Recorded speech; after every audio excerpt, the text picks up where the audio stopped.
రక్షకుడు యేసుక్రీస్తు నామములో అందరికీ వందనాలు. వాక్యంలోకి వెళ్దాం. అందరూ బైబిల్ తీసినట్లయితే కీర్తనల గ్రంథం 60వ అధ్యాయం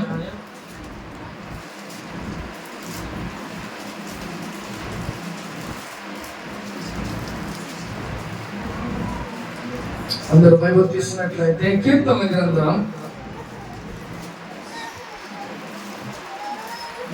60వ అధ్యాయం 11వ వచనం చదువుతాం.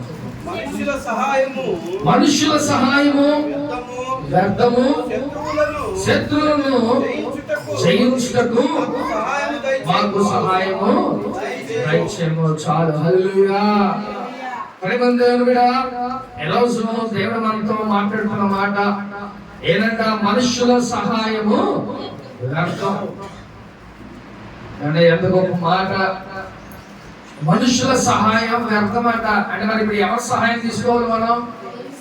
అంటే దేవుని సహాయం మనం కోరుతాం. కానీ మనం చాలా మంది ఏం చేస్తుంటే మనకున్న పరిస్థితులు బట్టి మనకున్న ప్రతి అనుకూలమైన పరిస్థితులు బట్టి మనం ఏం చేస్తామయ్యా అంటే మనం అటు ఇటు పరిగెడతా ఉంటాం. అంటే మన ఇరుగు పొరుగు వారు, లేదా మన బంధువులు, మన స్నేహితులు, ఇంకా అనేక మంది వారి దగ్గరికి మన సహాయం కోసం వెళ్తా ఉంటాం. ఏమంటే మనుషులు ఒకవేళ వాళ్ళు చెయ్యరు, ఒకవేళ చేసినా కూడా కొద్ది సహాయమే వాళ్ళు చేస్తారు. అంతేగాని మనుషులు మనము కోరుకున్న లేకపోతే మనకు కావలసిన అంత సహాయాన్ని కూడా వాళ్ళు పంపించరు. కాబట్టి అందుకనే ఇక్కడ కీర్తనకారుడు అంటున్నాడు, మనుషుల సహాయము వ్యర్థం. అంటే వేస్టిక మనుషుల సహాయం అనేది వ్యర్థం. కాబట్టి ఇక్కడ క్లియర్ గా మనకు అర్థమయ్యేది ఏంటంటే మనుషుల మీద నువ్వు ఆధారపడమాకు. ఈ మాట స్పష్టంగా దేవుడు తెలియచేస్తున్నాడు ప్రేమందేవుడా. కాబట్టి మనుషుల మీద ఎట్టి పరిస్థితుల్లో కూడా నువ్వు ఆధారపడమాకు. హల్లెలూయా. ఒకవేళ నువ్వు అట్లాగా ఆధారపడతావేమో, నాకు వాడు సహాయం చేస్తాడు, లేకపోతే నా బంధువులు ఉన్నారు, లేకపోతే నా స్నేహితులు ఉన్నారు అని నువ్వు అనుకుంటా ఉండొచ్చు. కానీ జాగ్రత్త, మోసపోతావు ప్రేమందేవుడా. మనుషులు అనే వాళ్ళు మనం మోసం చేస్తూ ఉంటారు. కానీ మన దేవుడు మనం ఎన్నిటికీ మోసం చేసేవాడు కాదు ప్రేమందేవుడా. మంచి దేవుడు. చక్కగా మనకు కావలసిన ప్రతి ఒక్క సహాయాన్ని మనకి సమయానికి దేవుడు మనకి అందించే అంత గొప్ప దేవుడు.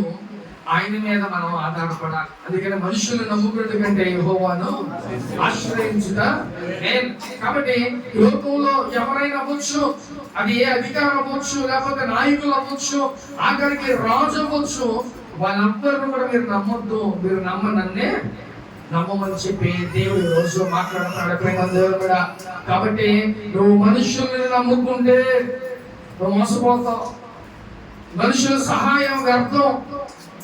కాబట్టి ఇప్పుడు మనందరూ ఎవరి సహాయం తీసుకోవాలంటే దేవుని సహాయం మనకి కావాలి ప్రేమందేవుడా. కాబట్టి ఈ రోజు నీకు శ్రమ వస్తే, లేకపోతే అవసరం వస్తే, ఏదైనా ఇబ్బంది వస్తే నువ్వు ఎవరి దగ్గరికి వెళ్తున్నావు?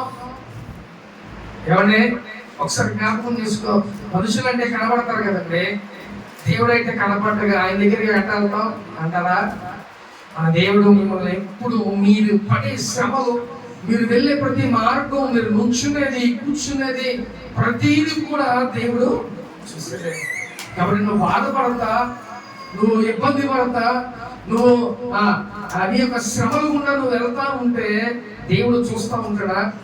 కానీ ఒక మాట గుర్తుపెట్టుకోండి, దేవుడు మనకి కొన్ని శ్రమలు మనం వెళ్తా ఉంటే ఏంటంటే కొన్ని గుణపాఠాలు నేర్చుకుంటా ఉంటాం. కొన్ని మన అనుభవాలు మనం నేర్చుకుంటా వెళ్తా ఉంటాం. కాబట్టి ప్రేమందేవుడా, ఆ శ్రమలు గుండా నువ్వు వెళ్తా ఉంటే కొన్ని అనుభవాలు నువ్వు నేర్చుకుంటావు. అప్పుడే కదా నీకు అవసరం వస్తేనే దేవుని యొక్క ఆ శక్తి నువ్వు తెలుసుకుంటావు, దేవుని యొక్క అద్భుతం నువ్వు చూడగలవు. కాబట్టి కొన్ని సార్లు మనకి ఆ శ్రమలు అనేవి వస్తూ ఉంటాయి. కాబట్టి వాటి గురించి నువ్వు భయపడమాకు. అందుకనే మనుషుల దగ్గరికి వెళ్ళమాకండి. మనుషుల సహాయం వ్యర్థం. అదే దేవుని దగ్గరికి వెళ్తే ఆయన దగ్గర అన్లిమిటెడ్ గా ఉంటది. ఆయన దగ్గర కావలసిన ధననిధి ఉంటుంది, ఆయనకు కావలసిన నీకు కావలసిన మనశ్శాంతి ఉంటుంది, నీకు కావలసిన ఆ సమాధానం ఆయన దగ్గర ఉంటుంది. కాబట్టి ప్రతిదీ ఆయన దగ్గర ఉంటుంది. కాబట్టి నువ్వు మనుషులు నమ్ముకుంటే నీకు ఏది కూడా నీ దగ్గరికి రాదు. అదే నువ్వు దేవుని నమ్ముకుంటే చక్కగా దేవుడు నీకు ఏది కావాలో అది దేవుడు నీకు ప్రొవైడ్ చేస్తూ ఉంటాడు. ప్రేమ దేవుడు, హల్లెలూయా. కాబట్టి ఈ రోజు దేవుడు మాట్లాడుతున్నాడు, మనుషుల పరిస్థితులను నమ్మమాకు, ఓన్లీ దేవుడిని బట్టి నువ్వు నమ్ము అని ఈ రోజు దేవుడు మనతో మాట్లాడుతున్నాడు. ప్రేమ దేవుడు, ఆయన ఎలాంటి కార్యాలు చేస్తాడో తెలుసా? ఆయన నీ కంటికి కనబడవు, నీ చెవుకు వినబడవు, నీ మనసుకు గోచరమైన కార్యాలు చేసే గొప్ప దేవుడు. ప్రేమ దేవుడు, ఆయన ఏదైనా చేయగలనా గొప్ప దేవుడు.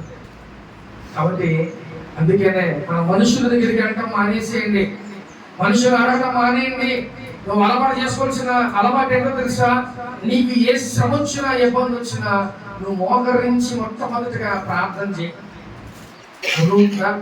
అలా నువ్వు ప్రార్థన చేస్తేనే దేవుడు నీకు సహాయం పంపడు. ఒకవేళ ఆయన డైరెక్ట్ గా వచ్చి నీకు ఇవ్వలేకపోవచ్చు, కానీ ఎవరో ఒకరు ద్వారా దేవుడు నీకు సహాయాన్ని పంపిస్తాడు. ప్రేమ దేవుడు, కాబట్టి నువ్వు మొట్టమొదటిగా నువ్వు విచారణ చేయాల్సింది, నువ్వు ప్రార్థన చేయాల్సింది ఎవరి దగ్గర? దేవుని దగ్గర నువ్వు ప్రార్థన చేయాలి. అంతేగాని నీకు శ్రమ వచ్చింది, బాధ వచ్చింది నువ్వు అటు ఇటు పరిగెట్టమా. ఎవ్వరు కూడా మనుషుల సహాయం మీద అసలు వ్యర్థమే అని దేవుడు క్లియర్గా చెప్తున్నాడు. ప్రేమ దేవుడా, హల్లెలూయా. ఒకసారి మనకు అవసరమైతే మన ఫ్రెండ్స్ దగ్గరకో మన బంధువుల దగ్గరకో వెళ్తా ఉంటాం. కానీ చాలా మంది అంటే మన పరిస్థితులను చూసి ఒక్కోసారి మనం వచ్చిన వెంటనే ఉన్నా కూడా లేవని చెప్పేస్తారు కదా, నిర్మోహమాటంగా చెప్పేస్తారు. మనకున్న క్లోజ్నెస్, మనకున్న ఆ బంధం, లేకపోతే మనకున్న ఆ సహవాసం, ఇవన్నీ అవి ఆలోచించడం. డబ్బులు కానీ మనకు వెళ్ళాము, ఒకవేళ అది మనకు అది ముందే తెలిసింది అనుకోండి, వాళ్ళ వల్ల ఉండదు ముందే ఫోన్ చేశామన్నా చెప్పేయచ్చు. కాబట్టి మనుషులు అలాంటి వాళ్ళు, కాబట్టి వాళ్ళని నమ్ముకోవద్దు. ప్రేమ దేవుడు కూడా చక్కగా నువ్వు దేవుణ్ణి నమ్ముకో. దేవుని సహాయం అది ఎలా ఉంటుందంటే ఆయన సహాయం చేయడానికి అది చాలా గొప్పగా, అంటే అన్లిమిటెడ్. నీకు ఏది కావాలో అది సమృద్ధిగా ఇస్తాడు.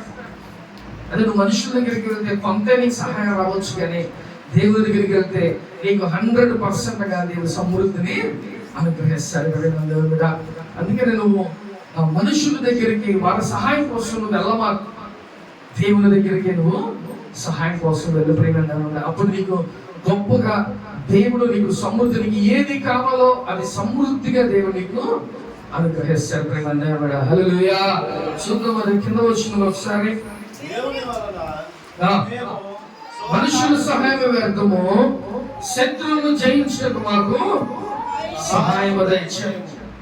ఈ లోకంలో మనకున్న శత్రువులు ఎవరయ్యంటే మనకి అప్పులు, లేకపోతే అనారోగ్యం, ఇంకా మనకున్న ప్రతి అవసరతలు, ఇవన్నీ మనకి శత్రువులు లాంటివి. కాబట్టి వాటిని జయించే శక్తిని మనకు కావాలయా అని దేవుడిని మనం అనగాలి. ప్రేమ దేవుడా, అందుకనే ఏ సహాయం వచ్చినా అది ఎలాంటి ఎంత పెద్ద సహాయమైనా సరే అది నువ్వు దేవుని దగ్గరికి వెళ్ళి ఆ సహాయం పొందుకో. ప్రేమ దేవుడా, హల్లెలూయా. కాబట్టి ఈరోజు దేవుని సహాయం కోరుకోవాలని దేవుడు ఆశపడుతున్నా. నా దగ్గరికి రండి, నన్ను అడిగితే నేను మీకు ఇస్తా, లేదా అడుగుడు మీకు ఇస్తా. ఇవన్నీ మాటలు మన కోసమే దేవుడు చెప్పుకుంటున్నాడు. కాబట్టి నువ్వు అడిగితే దేవుడు నీకు కంపల్సరిగా అనుగ్రహిస్తాడు. కాబట్టి నువ్వు అడుగుతున్నావా దేవుణ్ణి, లేకపోతే నీ బంధువులు అడుగుతున్నావా, నీ స్నేహితులు అడుగుతున్నావా? ఒకసారి జ్ఞాపకం చేసుకో. ప్రేమ దేవుడా, అది ఎంత చిన్నదవని ఎంత పెద్దదవని అవన్నీ దేవుని దగ్గరికి వెళ్ళి నువ్వు సహాయం అడగాలి. మా పిల్లలకు ఒకసారి చిన్నదైనా ఒకవేళ నాకు పెన్ను కావాలి అని అడిగినా నేనేమంటా, ప్రార్థన చేయండి రా అంట. పెన్ను కొనగలం, అయినా చిన్నదైనా మన దేవునికి ప్రార్థన చేస్తే దేవుడు సహాయం చేస్తాడు. కాబట్టి చిన్నదవని అది పెద్దదవని మనం ఒకసారి అనుకుంటాం, చిన్నదే కదా అని అనుకుంటా ఉంటాం. అది ఎంత చిన్నదైనా అది ఎంత పెద్దదైనా దేవుని దగ్గరే మనం సహాయం అడగాలి. ప్రేమ దేవుడా, కాబట్టి ఈ రోజు చక్కగా దేవుణ్ణి అడిగే వారిలాగా ఈ లోకంలో మనం జీవించాలి. ప్రేమ దేవుడా, హల్లెలూయా. చూద్దాం ఒకసారి ఆదికాండం 31వ అధ్యాయం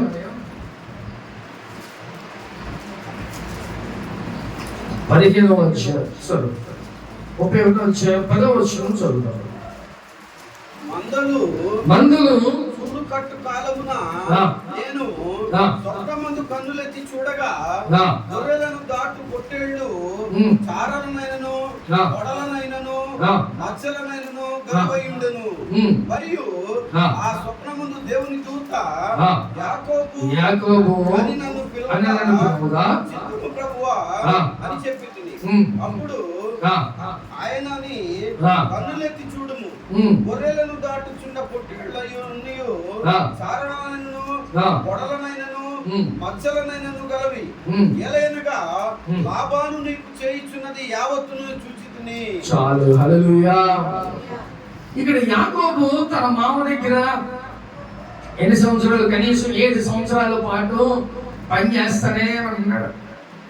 ఈ పని చేస్తా ఉండగా గొర్రెలు పొట్టేలు వీటన్నిటిని ఆయన మేపుతూ కొండల్లో గుట్టల్లో అట్లా మేపుతూ ఉండగా ఆయనకి ఒకసారి ఆలోచన వచ్చింది, ఇంత శ్రమ పడుతున్నా కనీసం నాకంటూ ఒక ఆస్తి లేదే, నా మామ దగ్గర నేను ఇక్కడ పనిచేస్తున్నా, ఎప్పుడు ఆయన కూడా నాకు ఒక ఆస్తి వచ్చి కూడా నాకు ఇవ్వలేదే అని ఒక ఆలోచన వచ్చి, అయ్యో నేనంతా అంటే నాతో చాకరీ చేయించుకుంటున్నాడు, నాతో పని చేయించుకుంటున్నాడు అని లాభాలను అడిగితే, సరే ఒక పని చేయి, నువ్వు చక్కగా పొట్టేళ్ళు అలాగే మేకలు గొర్రెలు వీటికి చారలు గలవైతే మచ్చలైతే అవి పుడితే అవన్నీ నీకే అని తన మామ చెప్పాడు లాభా.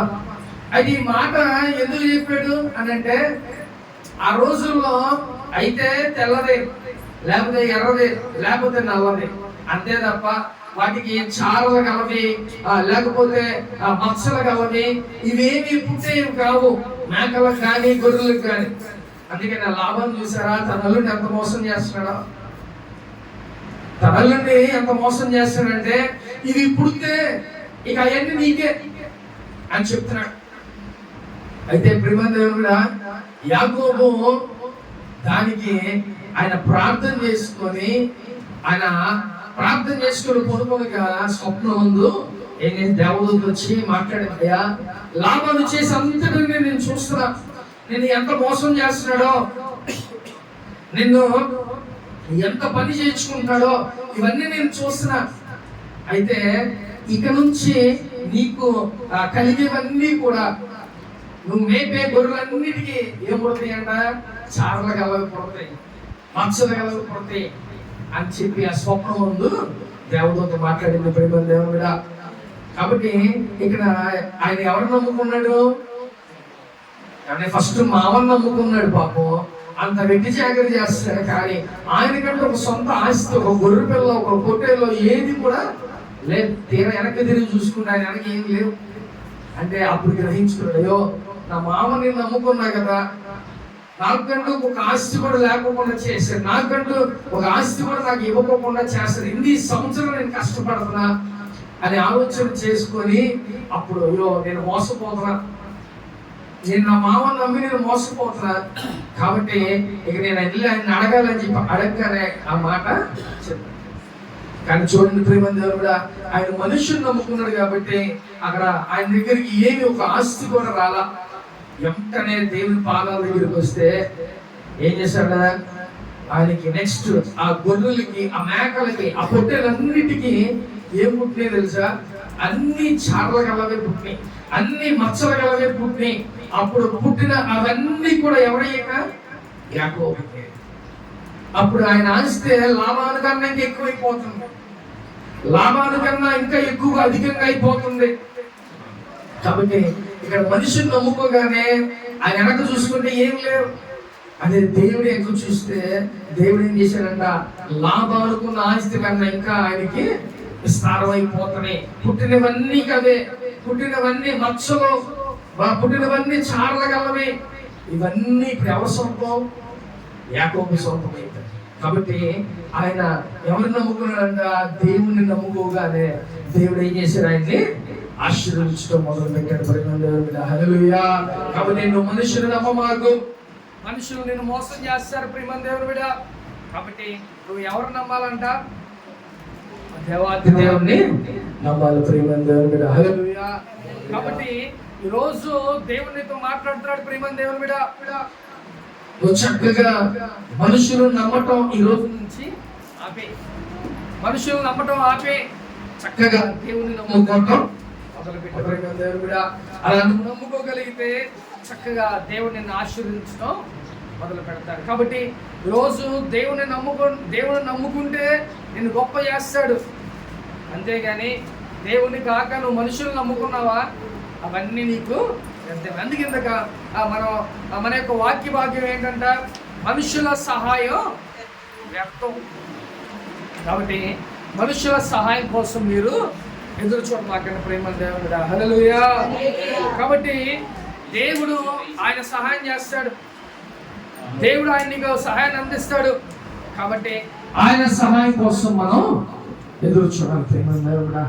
ఎంత గొప్ప దేవుడు అంటే, యాకోబు ప్రార్థన చేయగానే తన దూతలు పంపించి చక్కగా ఆయనకి కావలసినవి దేవుడు ఆయనకి ప్రొవైడ్ చేశాడు, ఆయనకి సహాయాన్ని పంపించాడు. అప్పుడు దాకా నేను ఇంత కష్టపడుతున్నా, ఇంత చాకిరీ చేస్తున్నా, అయినా నా మామకి నా మీద జాలి లేదు, నా మీద దయ లేదు. కానీ అదే దేవుడిని ప్రార్థన చేయగానే దేవుడు ఏం చేశాడంట, సమృద్ధిని ఇవ్వటం ఆయనకి ఆరంభించాడు. ఇప్పుడు మీరు కూడా మీరు మనుషులు నమ్మటం మానేయండి. మనుషులు నమ్మితే వాళ్ళు మోసం చేస్తారు, మనుషులు నమ్మితే ఇస్తానని ఎవరు, మనుషులు నమ్మితే నీకు సహాయం చేస్తానని వాళ్ళు తప్పించుకొని తిరుగుతారు. లేకపోతే నువ్వు మనుషులు నమ్ముకుంటే నువ్వు ఫోన్లు చేస్తే ఫోన్లు కూడా తీసే పరిస్థితుల్లో ఉండరు. అందుకనే నా దేవుడు నువ్వు అడిగితే ఆయన మొహం చాటేసే దేవుడు కాదు, ఆయన నీ మొహం చాటేసే దేవుడు కాదు ప్రియమైన దేవుడా. నీ ప్రార్థన ఆలకిస్తాడు, నీకు సహాయాన్ని దేవుడు అందిస్తాడు. కాబట్టి నువ్వు దేవుని నమ్ముకో. ఇక్కడ యాకోబు దేవుని నమ్ముకున్నాడు కాబట్టి ఆయన ఆస్తి మెల్లిమెల్లిగా పెరగడం అప్పటి నుంచి స్టార్ట్ అయిపోయింది. కాబట్టి నువ్వు కూడా దేవుని నమ్ముకో, దేవుని దగ్గర విచారణ చేయి, దేవుని దగ్గర కూర్చో. దేవుడు అప్పటి నుంచి నిన్ను బ్లెస్ చేయటం. ఈ లోకంలో మనం ఏ పని చేసినా అంత ఆశీర్వాదం రాదు. అదే దేవుని దగ్గరికి రా, దేవుడు ఆశీర్వదించడం మొదలు పెడితే అయ్యా ఇక నాకు వద్దు అన్నా కూడా అవి వస్తూనే ఉంటాయి. అన్ఎక్స్పెక్టెడ్ రీతుల్లో అన్ఎక్స్పెక్టెడ్గా అవన్నీ మనకి వస్తూనే ఉంటాయి. కాబట్టి ఈ రోజు నుంచి దేవుని మీద ఆధారపడటం నేర్చుకోండి, దేవుని దగ్గర విచారణ చేయడం నేర్చుకోండి. దేవుని సహాయం కోసం ఎదురు చూసేవారిలాగా ఈ లోకంలో ఉండాలి ప్రేమ దేవుడు. హల్లెలూయా. కాబట్టి ఇక్కడ యాకోబు మొట్టమొదటిగా మనిషిని నమ్మాడు, కానీ ఏం చేశాడంట, మోసం చేశాడు. కానీ వెంటనే దేవాది దేవుడిని నమ్ముకోగానే దేవుడు ఆయనకి ఆశీర్వదించడం మొదలు పెట్టాడు ప్రేమ దేవుడు. హల్లెలూయా. కాబట్టి నువ్వు కూడా దేవుని నమ్ముకుంటే, దేవుని మీద ఆధారపడితే, దేవుని దగ్గర నువ్వు విచారణ చేస్తే దేవుడు నీకు సహాయాన్ని అందిస్తాడు. మనకి ఏ ఇబ్బంది రాని మొట్టమొదటిగా నువ్వు వెళ్ళి నీ పక్కనింటోడుకో, నీ బంధువులకో, నీ స్నేహితులకో చెబుతావు, ఆ ఇది మానేశాడు, ఆ కలబాటును మానేశాడు. నీకు ఏ బాధ వచ్చినా లేకపోతే నీకు ఏ సంతోషం వచ్చినా నువ్వు వెళ్ళి దేవుని దగ్గర మోకరించి ప్రార్థన చేయి. అప్పుడు దేవునికి నువ్వు మొట్టమొదటిగా ప్రిఫరెన్స్ ఇచ్చినట్టు ఉంటావు. నువ్వు మొట్టమొదటిగా దేవుని నేను సహాయాన్ని అడిగి ఉంటావు. కాబట్టి దేవుడు నీకు సహాయాన్ని పంపిస్తాడు. అంత గొప్ప దేవుని మనం కలిగి ఉన్నాం పరిమందా. హల్లెలూయా. చూద్దాం ఒకసారి 2వ రాజుల గ్రంథం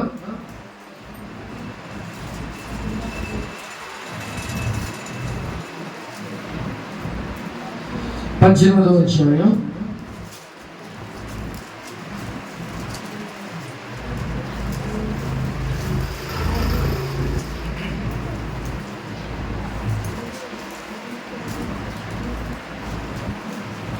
29వ వచనం చదువు. హిజ్కియా చేత మోసపోకుడి, నా చేతిలో నుండి మిమ్మును విడిపింప శక్తి వారికి చాలదు. హల్లెలూయా. ఇక్కడ అష్షూరు రాజు హిజ్కియా సైన్యంతో చెప్తున్నాడు. ఆ రాజు ఏం చెప్తున్నాడంటే, అయ్యా హిజ్కియా మిమ్మల్ని ఏదో గెలిపిస్తారనో లేకపోతే నా నుంచి రక్షిస్తారనో అనేకమైన మాటలు చెప్తా ఉంటారు. కాబట్టి వాటన్నిటినీ మీరు నమ్మమాకండి, లేకపోతే మీ దేవుడు ఏదో మిమ్మల్ని కాపాడతాడు అనుకోమాకండి. నా చేతిలోంచి ఎవ్వరు కూడా మిమ్మల్ని విడిపించేవాడు లేడని చెప్పి అంటాడు. అయితే హిజ్కియా రాజు ఈ మాటలు విని ఆయన ఏం చేస్తాడు తెలుసా? దేవుని దగ్గర విచారణ చేయడానికి వెళ్ళాడు. ఇతర దేశాల నుంచో ఇతర సైన్యాల కోసం ఆయన సహాయం కోసం ఎదురు చూడట్లా. ఆయన ఏం చేశారంట? ఈ మాట ఎప్పుడైతే తెలిసిందో ఈ మాటకి ఏం చేశారంట? వెంటనే వెళ్ళిపోయాడు. చక్కగా దేవునికి ఆయన గదిలోకి వెళ్ళిపోయి, ప్రార్థన గదిలోకి వెళ్ళిపోయి హిజ్కియా ప్రార్థన చేయటం ఆరంభించాడు. ప్రభువా, అష్షూరు రాజు ఇలా ఎగతాళి చేస్తున్నాడు, ఆఖరికి నిన్ను కూడా అన్నాడు ప్రభువా అని హిజ్కియా కన్నీరు కార్చి ప్రార్థన చేస్తే, అప్పుడు దేవుడు వాళ్ళ పక్షాన ఏం చేశారు తెలుసా? 1,50,000 మందిని తన దూత, దేవుని యొక్క దూత హతమార్చాడు. ఇప్పుడు ఆయన ఏ రాజుల దగ్గరికి వెళ్ళాలా, ఎవరి సహాయాన్ని ఆయన అడగల. ఎవరిని అడిగాడంట? ఆ దేవుని సహాయం అడిగాడు. కాబట్టి దేవుడు ఏం చేశాడ? ఆ రాత్రే దేవుడు ఒక దూతను పంపించి 1,80,000 మందికి పైగా హతమార్చేశాడు. ప్రేమ దేవుడు, హల్లెలూయా. చూద్దాం ఒకసారి.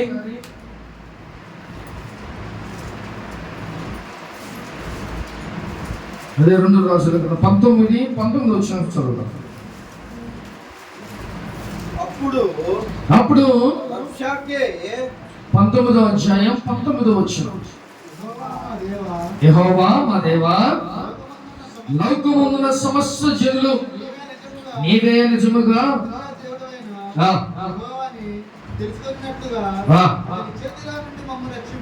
చాలు. హల్లెలూయా.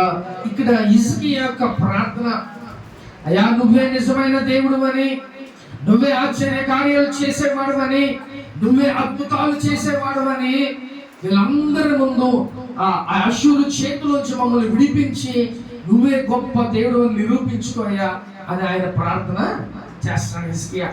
ఆ ప్రార్థన ఆలకించి దేవుడు ఏం చేశాడంట? తన దూతను పంపించి 1,85,000 మందికి పైగా ఆయన హతమార్చాడు. అదే 30 రోజులు చూద్దాం. ఆ రాత్రియే యెహోవా దూత బయలుదేరి అష్షూరు వారి దండుపేటలో 1,85,000 మందిని హతము చేసెను. ఉదయమున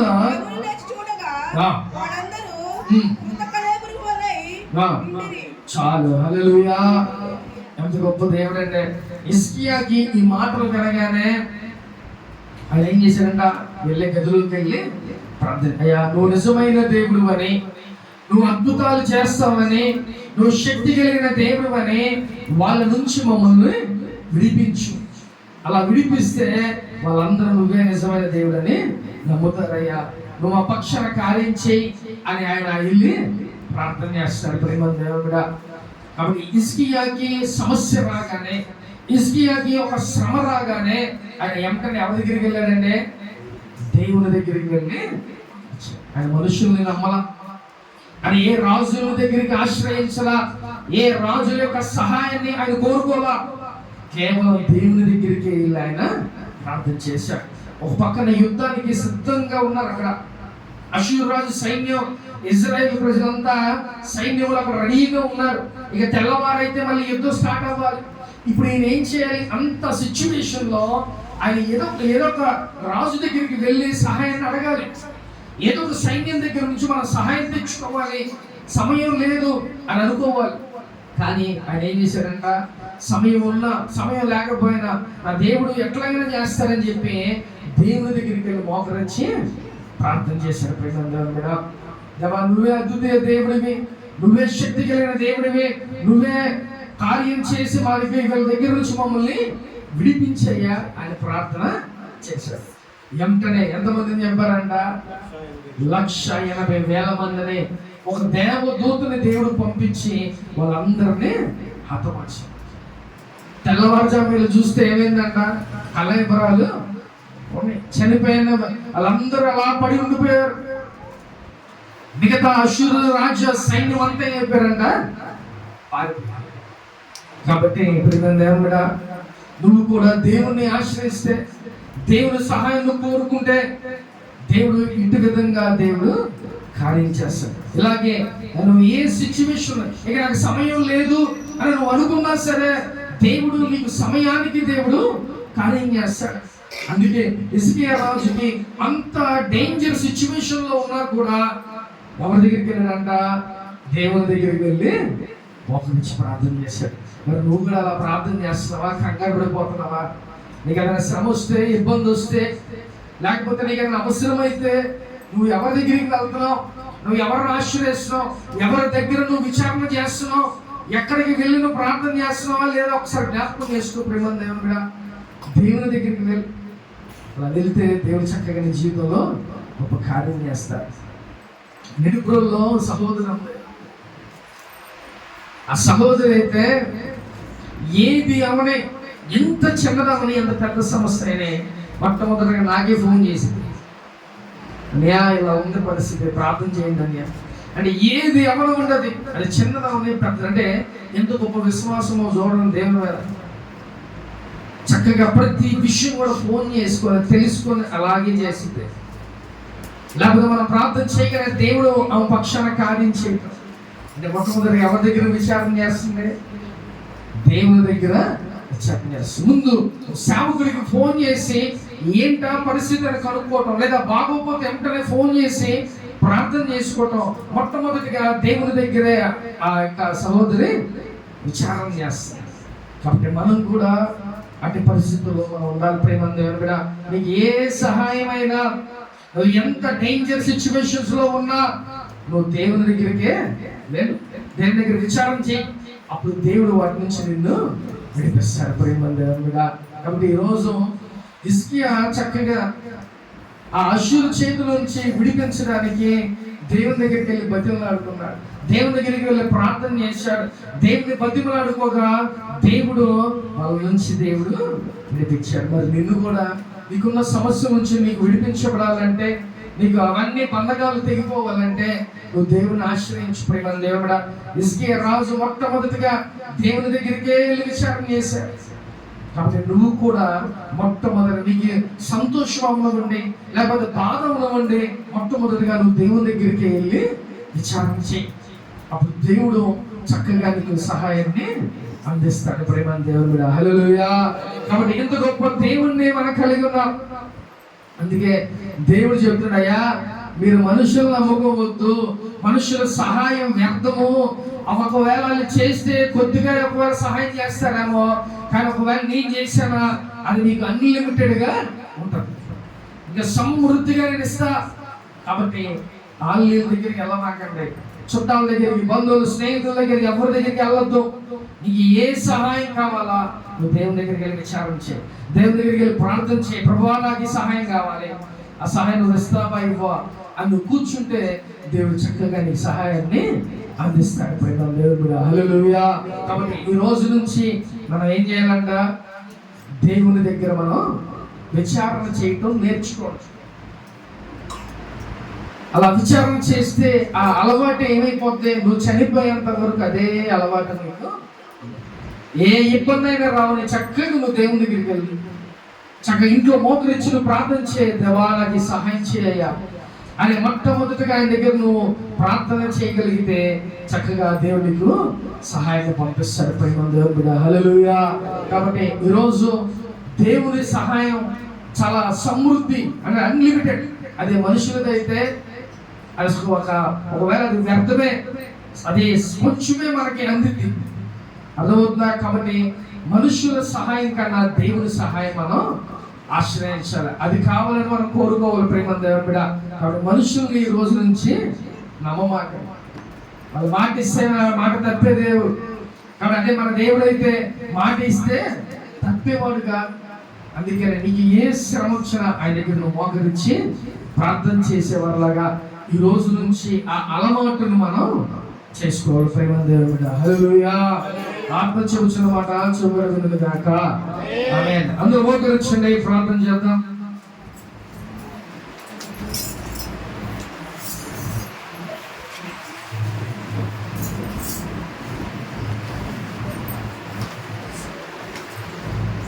అందరూ మోకరించండి.